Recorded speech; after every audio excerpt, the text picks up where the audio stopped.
صلى الله عليك يا مولاي يا رسول الله، وعلى آل بيتك المظلومين.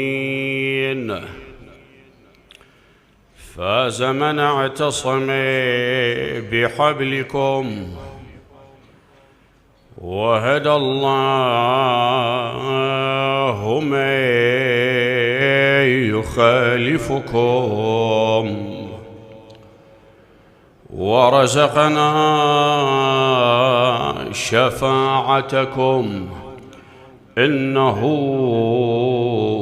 سميع مجيب.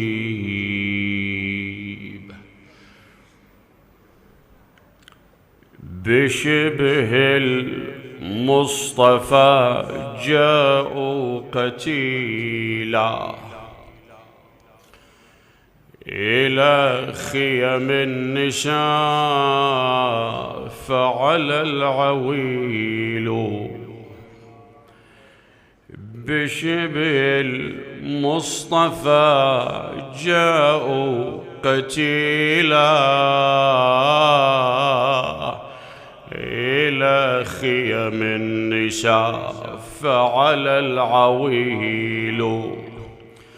فصاحت زينب الكبرى بصوت ودمع من محاجرها يسيل. لليلى أسرعي هذا علي، لليلى أسرعي هذا علي شبيه المصطفى الهادي قتيل. فمذ سمعت بمصرعه تحنت، فمذ سمعت بمصرعه تحنت أضالعها وقد ذاب الغليل. غدت تمشي وتعثر وهي ثكلى، غدت تمشي وتعثر وهي ثكلى. عراها من مصيبتها الذهول، فجاءت تسحب الأذيال حزنا، فجاءت تسحب الأذيال حزنا. وحول وحيدها أخذت تجول. لنوح على الولد والنوح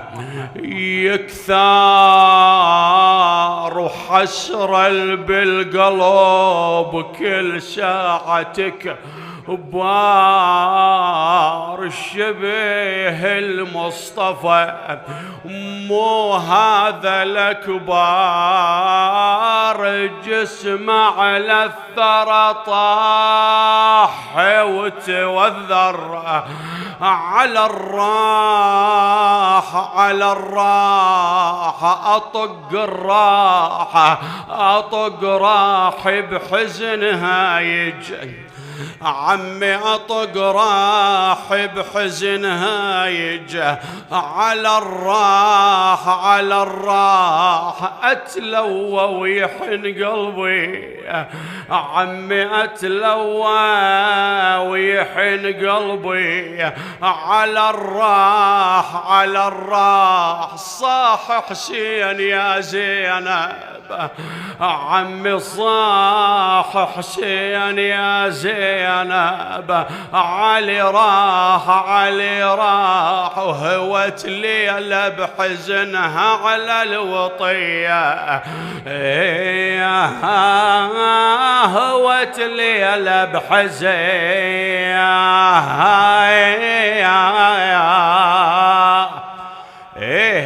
على الوطية.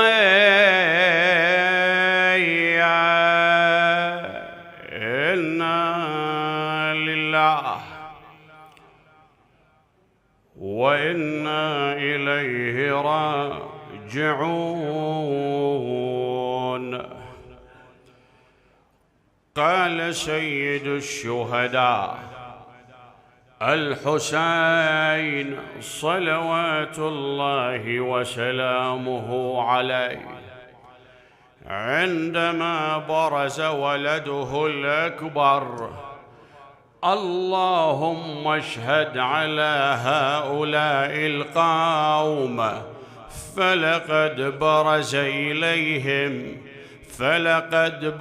إليهم أشبه الناس خلقا وخلقا ومنطقا بحبيبك المصطفى صلى الله عليه وآله.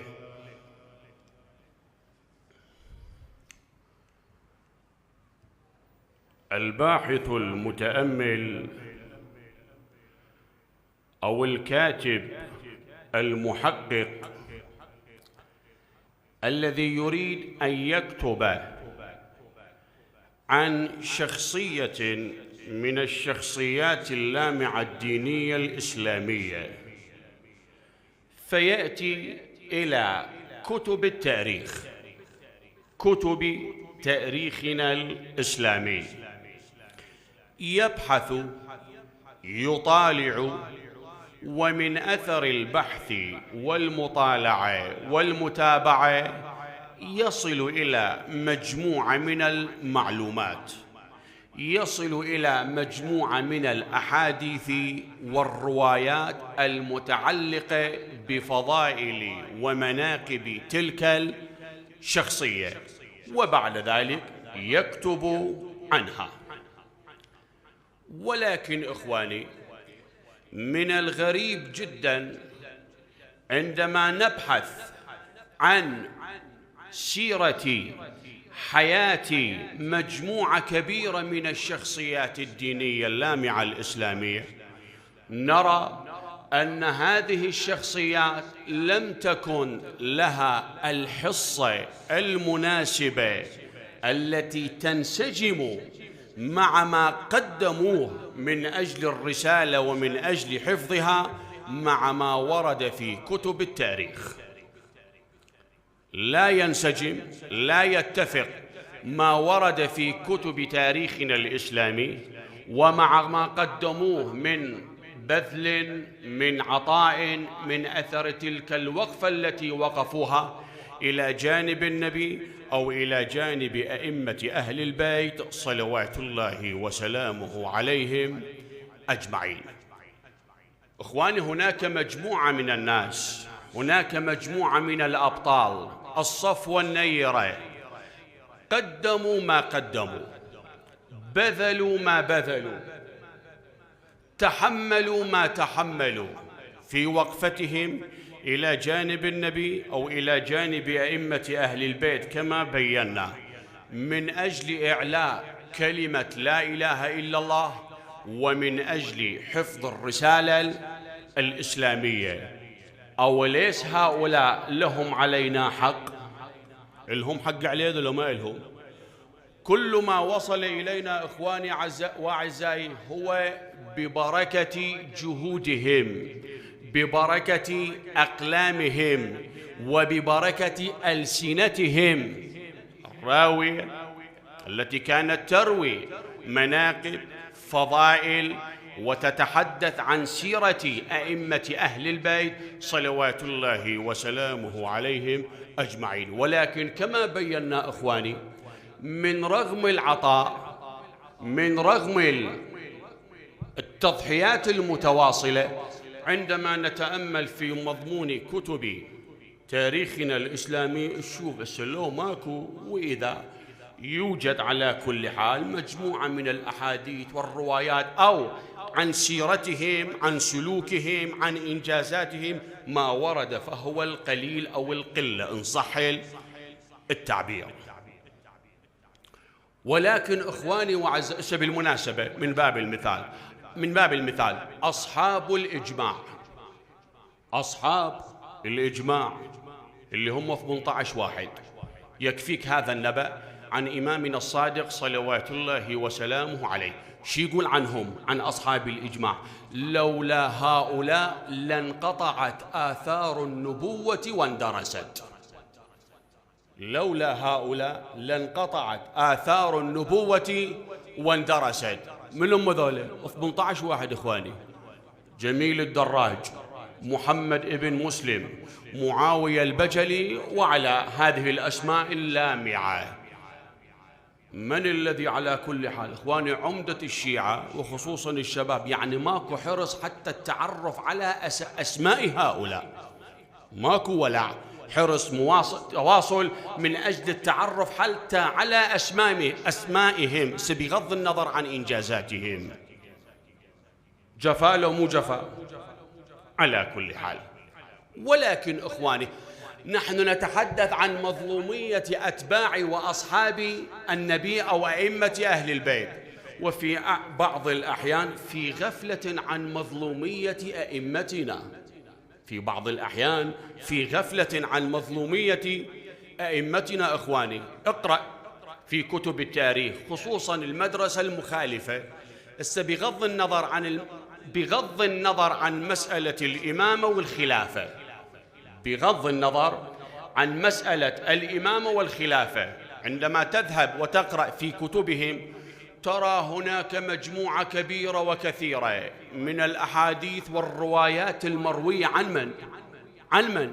عن شخصيات لم تكن لها صلة مع الدين ومع المبادئ ومع القيم بالمرة، ولكن عندما يأتي الباحث أو الكاتب أو المؤلف لإمامنا الصادق أو لإمامنا الباقر صلوات الله وسلامه عليه، على كل حال رؤس لو ماكو، لو إذا توجد مجموعة بسيطة وقليلة من الروايات أو الأحاديث، جفا لو مو جفا من قبل الأمة اتجاه عترة النبي. وان صار الحجي إني تارك فيكم الثقلين كتاب الله وعترتي أهل بيتي ما إن تمسكتم. وان صارت ما إن تمسكتم. نتحدث عن مظلومية أئمة أهل البيت سلام الله عليهم وعن أتباعهم وعن أصحابهم، ونحن في غفلة والأمة الإسلامية في غفلة عن مظلومية نبيها. هاي بعد أضرب عن مظلومية النبي كما بينا في الليالي الماضية. إخواني في عهد الخلفاء الثلاث مجموعة كبيرة من الأحاديث والروايات، مجموعة كبيرة وكثيرة من الأحاديث والروايات المروية عن المصطفى صلى الله عليه وآله لمضمونها الخطير حسب زعمهم، لمضمونها الخطير تتحدث عن أفضلية أهل البيت، وإذا بهذه الأحاديث والروايات في عهد الخلفاء الراشدين أحرقت بل ذوبت، أحرقت بل ذوبت. والنبهمات مو من كتب الشيعة، من كتب المدرسة المخالفة. إذن إخواني مظلومية في مظلومية في مظلومية، ولكن ما كان لله ينمو والعاقبة للمتقين. من رغم جميع المحاولات إخواني وأعزائي، تلك الصفوة النيرة الذين ساهموا، الذين بذلوا، الذين تحملوا من أجل إعلاء كلمة لا إله إلا الله، انطلاقا من تلك الوقفة التي وقفوها إلى جانب النبي وأئمة أهل البيت سلام الله عليهم، اللي يرد بين إخواني من رغم القليل أو القلة ما ورد في كتب التاريخ عن سيرتهم، عن إنجازاتهم، أصحاب وأتباع أئمة أهل البيت سلام الله عليهم، ولكن من رغم القلة في هذا القليل يوجد الكثير. في القليل الذي ذكر عنهم وكتب يوجد الكثير، ولكن وهذا كما تعلمون إخواني انطلاقا من ذلك الإخلاص الذي كان في عملهم. أرجو الانتباه إلى بعض الأمثلة بالنسبة إلى بعض الشخصيات اللامعة الدينية. من باب المثال إخواني وعزائي، قائد جيش إمامنا علي بن أبي طالب صلوات الله وسلامه عليه. منو؟ مالك الأشتر النخعي رضوان الله عليه. عندما نبحث إخواني في كتب التاريخ قد يصل الإنسان إلى الباحث إلى مجموعة من الحقائق والمعلومات، ولكن في نظري لم تنسجم مع عطاء مالك الأشتر. ولكن كلمة واحدة، حديث واحد عن إمامنا أمير المؤمنين علي بن أبي طالب في حق مالك الأشتر فيه الكفاية إلى قيام تلك الساعة. إيش قال أبو حسين في حق مالك الأشتر؟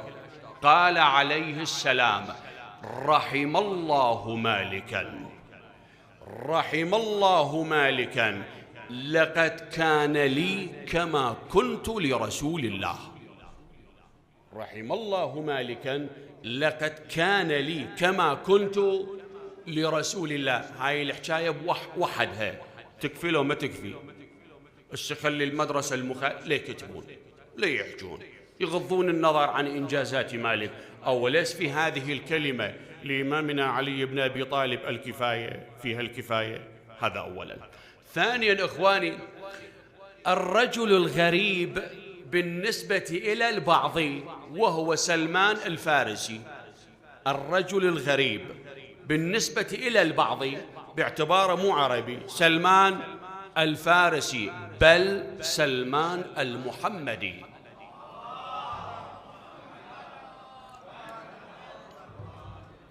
الله عز وجل في وصف أئمة أهل البيت ماذا يقول؟ إنما يريد الله ليذهب عنكم أهل البيت، ليذهب الرجس عنكم أهل البيت ويطهركم تطهيرا. أو ليس كذلك؟ قال صلى الله عليه وآله: سلمان منا، سلمان منا. طبعا ضمن الضوابط، ضمن التحليل الصحيح. أو ليس في هذه الكلمة الكفاية؟ كفاية كافي لو مو كافي في وصف تلك المرتبة التي بلغها سلمان الفارسي بل المحمدي رضوان الله عليه. بعد إخواني، عبد العظيم الحسني، عبد العظيم الحسني في مدينة ري. يكفيك هذا النبأ. الرجل الذي هو كان من أهالي الري ذهب إلى زيارة سيد الشهداء سلام الله عليه، فسأله الإمام: أين كنت؟ قال: سيدي كنت في كربلاء من أجل زيارة جدك الحسين. وإذا بالإمام سلام الله عليه: لو كنت زائرا تكون تزور عبد العظيم الذي هو عندكم لكنت كأنما زائر قبر جدي الحسين. يعبر الإمام المعصوم مفترض طاعة. طبعا إخواني ضمن التحليل الصحيح، وإلا القياس بين منزلة عبد العظيم الحسني وسيد الشهداء الحسين طبعا، ولكن ضمن التحليل الصحيح. أوليس في هذه الكلمة الكفاية في وصف تلك المرتبة التي بلغها عبد العظيم الحسني عليه السلام؟ بعد إخواني، بالنسبة إلى هؤلاء الذين من حيث النسب، من حيث الحسب والنسب ينتمون إلى أئمة أهل البيت صلوات الله وسلامه عليه، كالعباس بن أمير المؤمنين أبو فاضل إخواني سلام الله عليه. مع تلك القدسية، مع تلك العظمة، ما أعرف ليش لما أريد أكتب المحاضرة أدور على كل حال ما ألقى، يعني ما ورد عن سيرة قمر بني هاشم، ما ورد عن حياته، ما ورد على كل حال وهو أبو الفضل العباس قمر العشيرة، ما ينسجم نهائيا. ظلموا على كل حال من قبل التاريخ، ولكن يكفيه هذا النبأ ما ورد عن لسان سيد الشباب أهل الجنة. أولا ثانيا، أخي أبا الفضل أنت صاحب لوائي. الحكاية ايش كبرها، وحدة أضرب من الثانية. سيد الشباب أهل الجنة يقول لأخويا أبو فاضل أنت صاحب لوائي، فإذا مضيت تفرق عسكري. هاي وحدة اللي أضرب من عندها. أخي أبا الفضل اركب بنفسي أنت، اركب بنفسي أنت. ومعنى ذلك نفس العباس عليه السلام، نفس سيد الشهداء صلوات الله وسلامه عليه، والاختلاف اختلاف الإمامة. وبالنسبة إلى صاحب الذكرى في هذه الليلة، منو؟ فلذة كبد الحسين علي الأكبر صلوات الله وسلامه عليه. أيضا إخواني، الذي يبحث في كتب التاريخ لا توجد أو لا يوجد ما ورد في كتب التاريخ لم ينسجم أيضا نهائيا مع عطاء ومع تلك المرتبة التي بلغها علي الأكبر صلوات، وظلم حقيقة. علي الأكبر ظلم من قبل التاريخ، ولكن كلمة سيد شباب أهل الجنة، لا تقول لي أبوه، لا تقول لي والده ومدحه، ماكو الشكل. لماذا؟ حسين مني وأنا من حسين، وما ينطق عن الهوى الرسول إن هو إلا وحي يوحى. فمن خلال القرينة قول الحسين قول رسول الله الذي مرتبط بالله تبارك وتعالى. كلمة الحسين عليه السلام وحديث الحسين، معطيات الحديث في يوم عاشوراء، لو كتبنا عن واقع وعن عطاء هذا الحديث إلى يوم القيامة، ماذا قال سيد الشهداء عندما برز ولده الأكبر رفع يده إلى السماء قال: اللهم اشهد على هؤلاء القوم، اللهم اشهد على هؤلاء القوم، لقد برز إليهم أشبه الناس خلقا وخلقا ومنطقا. بمن؟ مو برسول الله فقط، بسيد الكونين على الإطلاق، بأشرف الخلق على الإطلاق، وهو المصطفى صلى الله عليه وآله.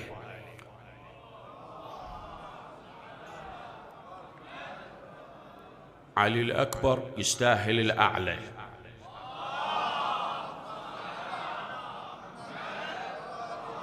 على محبة علي الثالث أعلى.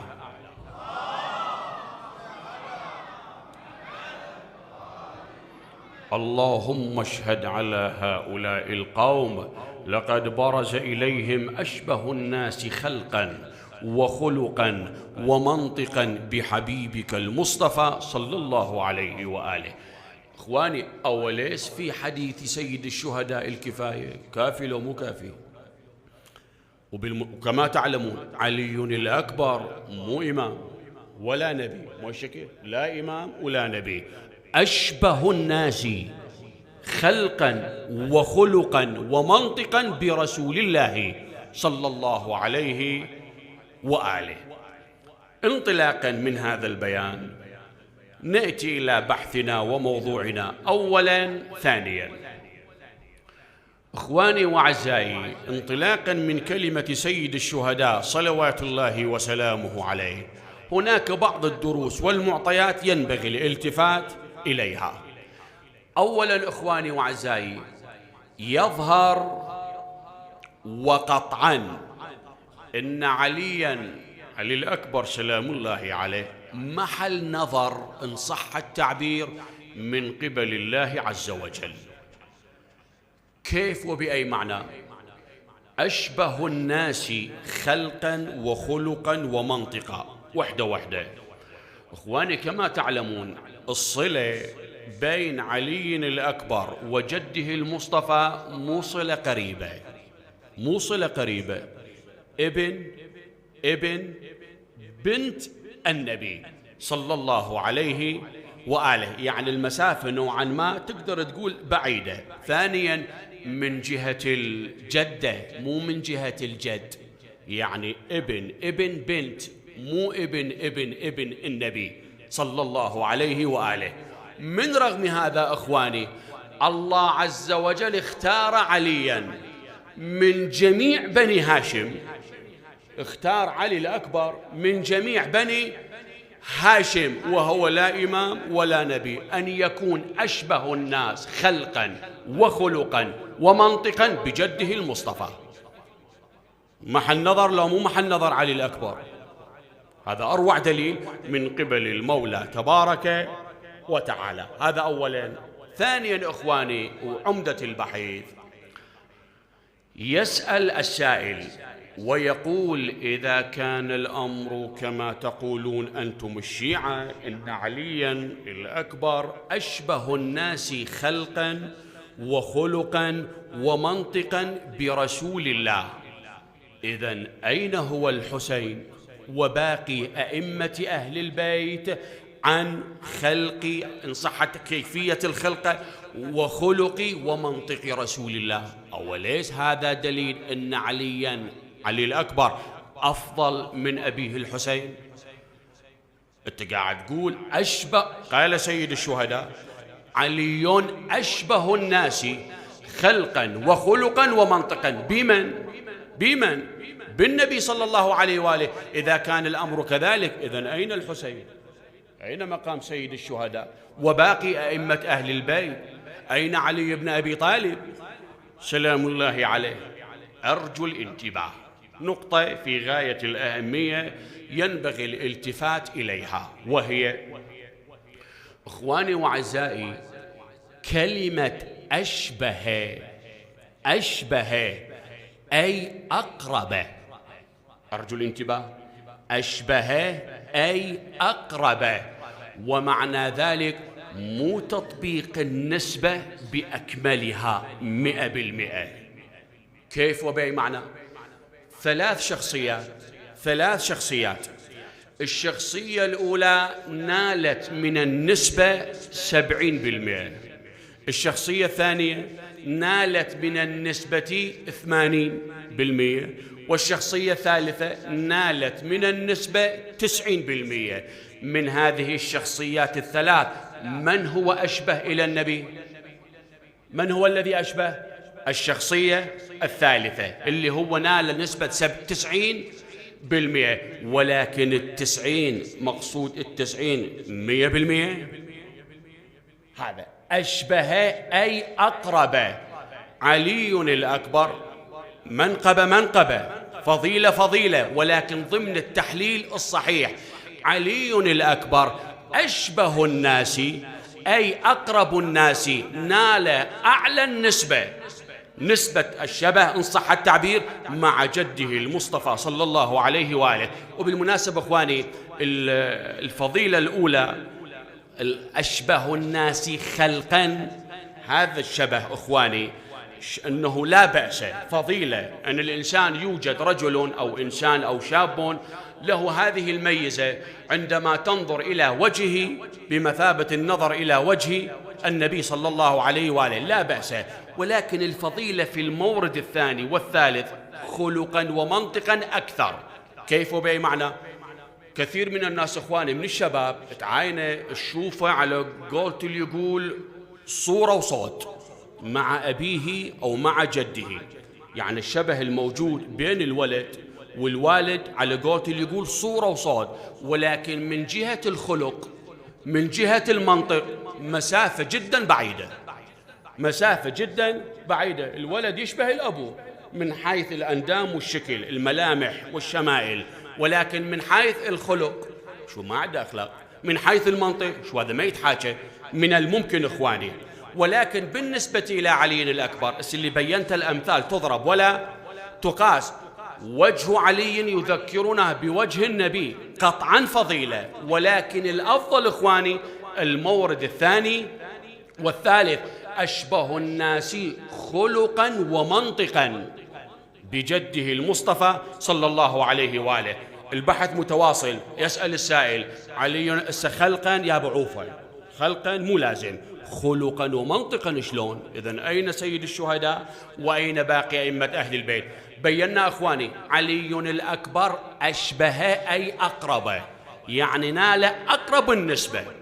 أما أهل البيت وعلى رأسهم الإمام علي بن أبي طالب صلوات الله وسلامه عليه، هاي الأشبهة ترفع، الأشبهة شيلها بعد ترفع. علي نفس رسول الله، ماكو أشبهه، ماكو بعد 70 80 90% 100%. هذا الفرق إخواني.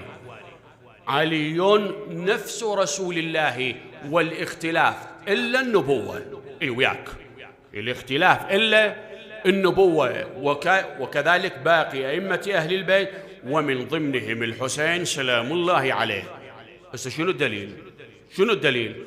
أولا ثانيا ثالثا. أولا قل تعالوا ندعو أبناءنا وأبناءكم، نساءنا ونساءكم، أنفسنا وأنفسكم. الزمخشري وفخر الرازي كبار مفسري أهل السنة يقولون أبناءنا وأبناءكم الحسن والحسين عليهما السلام، نساءنا ونساءكم الزهراء روحي فداها، أنفسنا وأنفسكم، أنفسنا وأنفسكم علي بن أبي طالب صلوات الله وسلم. بصريح الآية الكريمة علي نفس رسول الله إلا النبوة. هاي وحدة. ثانيا إخواني، الإنسان له كم والد؟ الإنسان الواحد عنده كم أبو؟ واحد، مو شكل. ولكن الرسول صلى الله عليه وآله في وصف أمته خالف القاعدة. ماذا قال؟ يا علي أنا وأنت أبوا هذه الأمة، أنا وأنت أبوا هذه الأمة. إذا الأمة أو الولد أو البنت لها ولد واحد، كيف الأمة الإسلامية؟ كيف يكون؟ معنى ذلك إخواني أيها الناس لا فرق بين الشخصيتين، علي محمد ومحمد علي.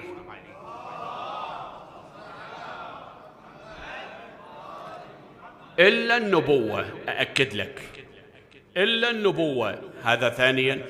وبالنسبة إلى سيد الشهداء صلوات الله وسلامه عليه، حسين مني وأنا من حسين.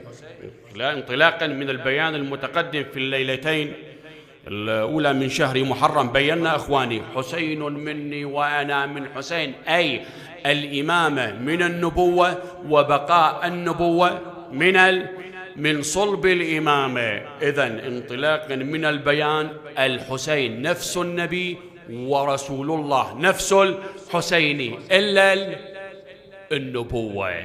وبالنسبة إلى باقي أئمة أهل البيت عليهم السلام يكفي قول النبي لحمهم لحمي دمهم دمي، إني تارك فيكم الثقلين كتاب الله وعترتي، ما إن تمسكتم بهما لن تضلوا بعدي أبدا. فالنتيجة التي ننتهي إليها أخواني، علي الأكبر نعم أشبه الناس خلقا على كتر، خلقا ومنطقا بجده المصطفى، ولكن العترة الطاهرة نفس رسول الله صلى الله عليه وآله إلا النبوة. والكلمة المشهورة أخوان الرائعة، أولنا محمد، آخرنا محمد، أوسطنا محمد، بل كلنا محمد.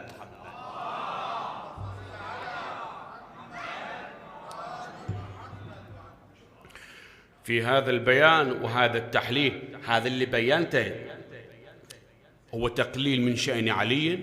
حاشا أخواني، لا مو شكل، كما واضح مسلم، ولكن أريد أبين لك الفرق الموجود بين علي الأكبر وبين والد علي الأكبر وهو سيد الشهداء.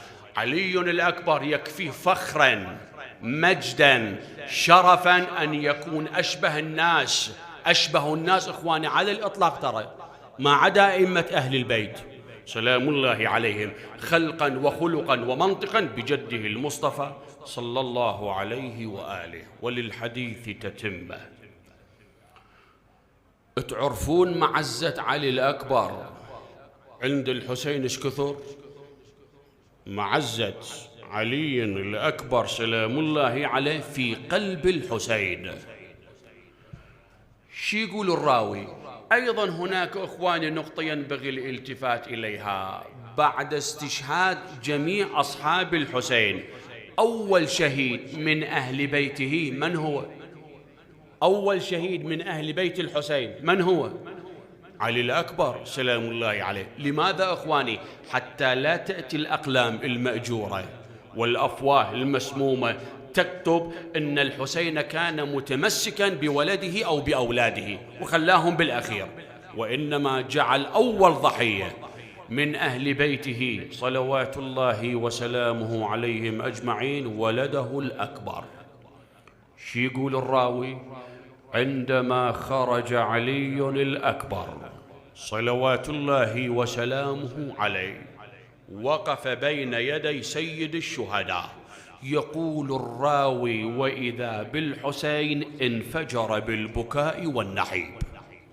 قبل الرخصة انفجر بالبكاء والنحيب لوداع ولفراق ولده العزيز الأكبر. شي يقول الشاعر؟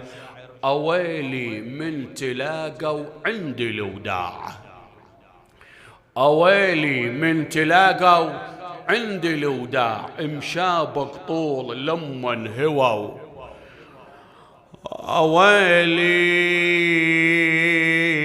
أويلي أويلي من تلاقوا عند الوداع، عند الوداع مشابق طول لما هووا، للقاع للقاع لاعبنا لبيا والأبو لا. يقول الراوي دخل علي إلى الميدان يقاتل قتال الأبطال صلوات الله وسلامه عليه. أثناء القتال خرج إلي بكر بن غانم، بكر بن غانم خرج إلى علي وإذا بوجه سيد الشهداء قد تغير، لون الحسين قد تغير خوفا على ولده الأكبر. جاءت إليه ليلى أم علي سلام الله عليها في الرواية التي تقول كانت حاضرة في واقعة كربلاء، التفتت إلى سيد الشهداء قالت: سيدي أبا عبد الله أرى وجهك قد تغير، ما الخبر؟ ماذا جرى على ولدي الأكبر؟ قال لها: لا يا ليلى، ولكن خرج إليه من يخاف منه عليه. قالت: إذن ماذا أصنع سيدي؟ قال لها: اذهبي وادعي لولد سلامة ولدك الأكبر.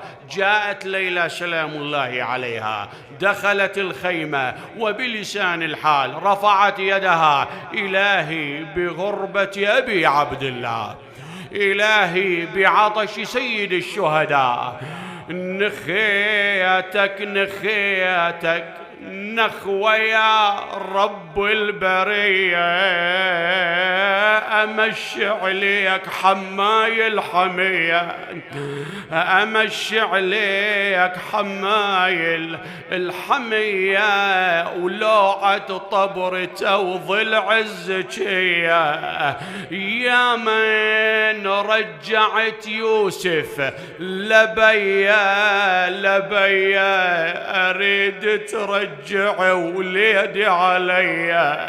استجاب الله دعاها، رجع علي الأكبر وبيده رأس بكر بن غانم. التفت سيد الشهداء قال له: بني علي، بادر إلى أمك قبل أن تموت. وإذا بعلي الأكبر جاء إلى أمه وهي مخشي، جاء إلى أمه وضع رأسها في حجره، نضحها بدموع عينيه، فتحت عينها وإذا بولدها الأكبر. قالت: بني علي. قال: فداك علي. عمي هجعت من مناحتها وبكيها، هجعت من مناحتها وبجيها بجيها الساعة العود الأكبر عليها. اشحال الوالدة وشلون بيها لو راح الولد من بين ايديها. وداع ثاني عاد إلى الميدان، قاتل قتال الأبطال صلوات الله وسلامه عليه. أعياه نزف الدم، أعياه نزف الدم. يا مؤمنون يا فرج الله إلك التعز يا سيدي. وإذا بخبيث وإذا بلعين هز سيفه وضرب عليا الأكبر على أم رأسه. أين المنادي مع سيد الشهداء؟ رحم الله من نادى وعليا. لحد يظل ساكت، وأجر الجميع على صاحبة العزاء الزهراء. رحم الله من نادى وعليا وسيدا. وإذا بعلي الأكبر أبا عبد الله عليك مني السلام، من كشفت الغبرة. وإذا بسيد الشهداء عند مصرع ولده الأكبر سلام الله عليه. وإذا بالحسين رأى ولده يجود بنفسه، ماذا صنع؟ وضع خده الشريف على خد ولده وقال بني علي على الدنيا بعدك أوالي أوالي. قعد عنده وشافه مغمض العين مغمض العين متواصل طبر والراس نصين نصين. وإذا بعلي الأكبر فاضت روحه الطاهرة وهو بين يدي أبي سيد الشهداء الحسين. هذا هو حال الحسين. إذن ما هو حال ليلى أم علي الأكبر عندما رأت ولدها بتلك الحالة مخضب بدمه الطاهر؟ عمي صاحت ساعة بس خلوني يمه، صاحت ساعة بس خلوني يما أنوح على الولد وابكي واشمه وخضب شيب راس بفيض دمه. لو راح الولد شي صبر امه. هل عاشوري وأسألكم الدعاء. عمي صاحت ساعة بس خلوني يا ما. لا بس بالإعادة جزيتم خيرا، أجر الجميع على سيد الشهداء عزيز الحسين علي الأكبر. عمي صاحت ساعة بس خلوني يا ما.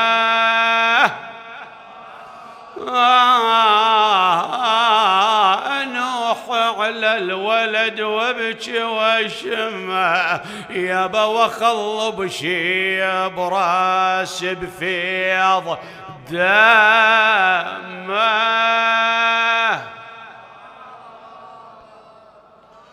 لو راح الولد شي صبر امه.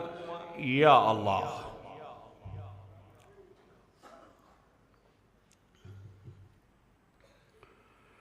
اللهم نسألك وندعوك باسمك العظيم الأعظم يا أرحم الراحمين.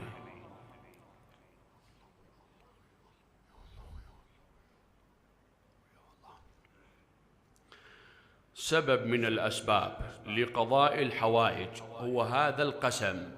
سيدي أبا عبد الله عليك بولدك الأكبر.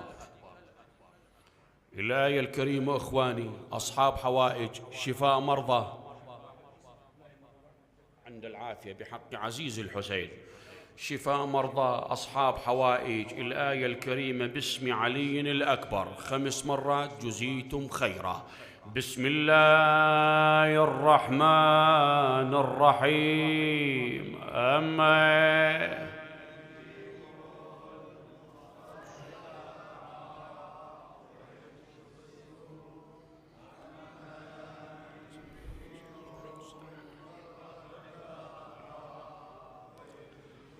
سوية.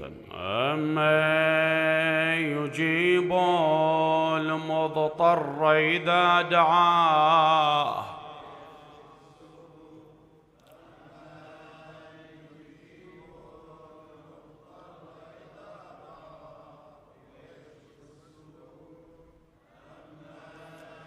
يجيب المضطر إذا دعاه. إلهي بحق عزيز الحسين علي الأكبر اشفي وعافي كل مريضة. اللهم أدخل على أهل القبور السرور، وفقنا لما تحب وترضى. اللهم اكشف هذه الغمة عن هذه الأمة يا الله بالحسين الوجيه. عجل لوليك الفرج إلى أرواح المؤمنين والمؤمنات ومن مات على الإيمان. خدمة سيد الشهداء أخص بالذكر خادم الحسين العم الحاج مهدي روحاني، بلغ اللهم الجميع ثواب